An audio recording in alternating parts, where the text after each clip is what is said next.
Hey guys, Michelle here from Michelle Creations, and I wanted to share with you this new tool that I picked up and added into my arsenal of tools.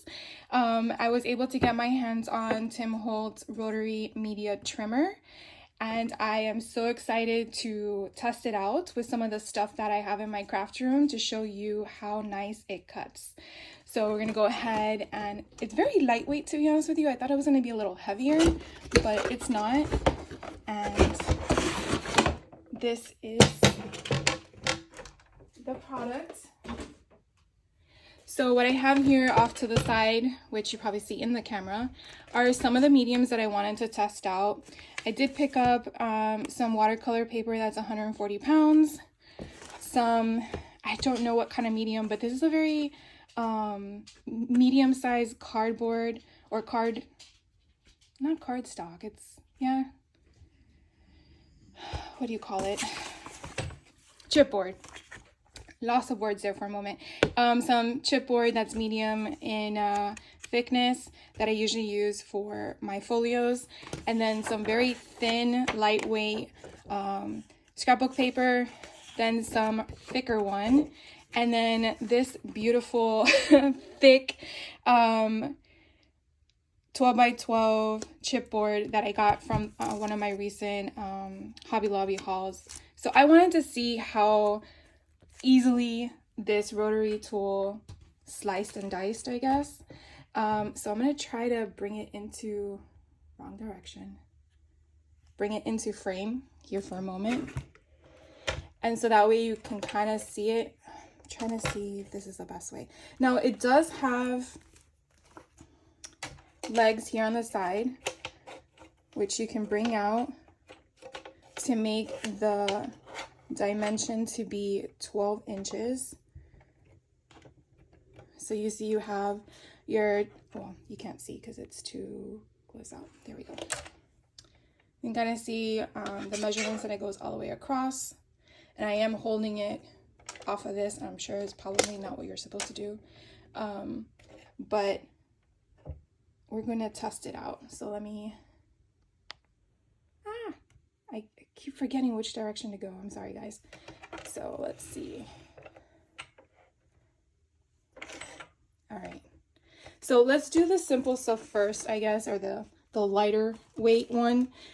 So this is my thinnest cardstock paper. It came from a collection a long time ago. So I'm just gonna bring it. Hopefully you guys can see all this. And I don't know, let's just, obviously we probably want to go this way. Let's just make it 4 inches, right? So I'm lining it up, and from what I understand, the way Tim explains is you're just supposed to hold it here and just glide it. That was like butter. That was so nice. Clean lines. Beautiful. I love that. Okay, so that was obviously very thin paper. Then we're gonna go with some thicker paper, and let's do again 4 inches. And I'm gonna leave it where it's at, and then I'm just gonna come down again. Like, I'm hardly even touching this mechanism. Like, I'm not putting pressure onto it or force. I'm just gliding it, and I'm not getting any like friction from doing that. And look how nice that cuts. That's so pretty. Okay, so now let's do the watercolor paper. So again, this is 140 pounds of thickness of paper. Intention is for watercolors, and let's do 4 inches. So that way I can use them for other projects. So I'm gonna go just glide it like I've been doing. So at that moment, I did have to apply a little bit more pressure when I pushed it, but I didn't push it down, I pushed it straight. I don't know if that is the wrong way to do it, but look at that. That's just, I don't know, it's just beautiful. Okay, so then let's do the chipboard. Now I remember what it was called. This chipboard, I want to say it's probably the same thickness.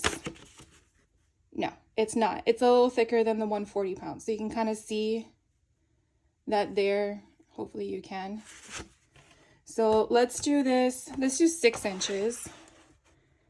Because sometimes or you know what? Let's do 8. That way I can use it on a project. So I'm gonna glide, and now I might have to do the same, but let's see. So I think you're supposed to hold this down here, even though I haven't been. So let's do it that way. So this one I do have to put a little bit more pressure. And I did put a little bit down while I was moving it. But look how pretty that is. I love that. Obviously you can see when I use a regular paper trimmer what it did. All right, so now the last one I want to try is this big thickness of a chipboard, because this thing is thick. And actually I was thinking after I purchased all these, I was thinking, wow, this is really thick. I think I'm going to start using these in one of my vignettes that I've been already in my mind building, but not physically yet. I don't know if any of you do that, because I do it quite often. Is building this up to be like their etc. tags and options that they have. And I feel like if I build this up, I can make it as a shelf to place inside a vignette. So that is my intention. So what I'm gonna do is I think I'm gonna cut this down to maybe 1 inch. Let's see if we do 1 inch. So is it going through? Oh, because my thing is there, duh. So we're gonna bring this here to the 1 inch mark. In fact, let's go this way to the 1 inch mark, so that way we have more on one side. So there is a 1 inch mark right here. I'll bring it up closer once we're done cutting, but there's also a 1 inch mark here. So just like if you have a regular cutting machine that has that scenario, this is nice that it has it on both sides, so you can kind of gauge it. So I am gonna put a little bit more pressure because again, this is very thick. Let's see if I can do it under one stride. So let's go. Okay, I might be doing this wrong. Holding it here. Okay, it did it, but I did have to apply a lot of pressure. So obviously, which is on anything, the thicker the item, the more pressure you would have to put on this mechanism. So I am gonna go back and check Tim Holtz, because I do know that there was a video that he explained the proper way to hold it. I do want to double check I was doing it right, but I think that's awesome because this helps me build, and I don't think a regular paper trimmer would be able to slice this one time. You probably would have to do it multiple times or even use an X-Acto knife. So it was actually really nice, not because I just bought this for this product, but I'm glad I have this in my toolkit because this is pretty cool, and I don't have to buy replacement blades more than I have been. So let me know if you guys bought one of these or have something similar in your tool that you use for your scrapbooking. I would love to know what products you use, as well as if you bought any of the stuff that I did and tested it out yourself to see how well it worked. I can't wait to now keep going with all my projects, and I do know that they're coming soon to show you guys. So let me know what your thoughts are. Is it something you've been interested in but you're not sure?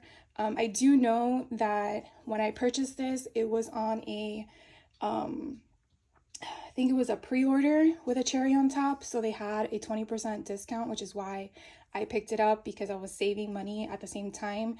I do think that if it's something you're interested, definitely look for a deal. I do know some of the independent online retailers like A Cherry on Top, scrapbook.com, Ranger, Simon Says Stamps, and I think Stampers Anonymous maybe. They all have this product. I don't think Joann's does, and I think Tim had mentioned that Joann's probably won't have this on an online basis, but then again, you never know what changes. And also check your local stores, because you never know what options they have available. So thank you guys for watching, and I will catch you on the next video. Take care.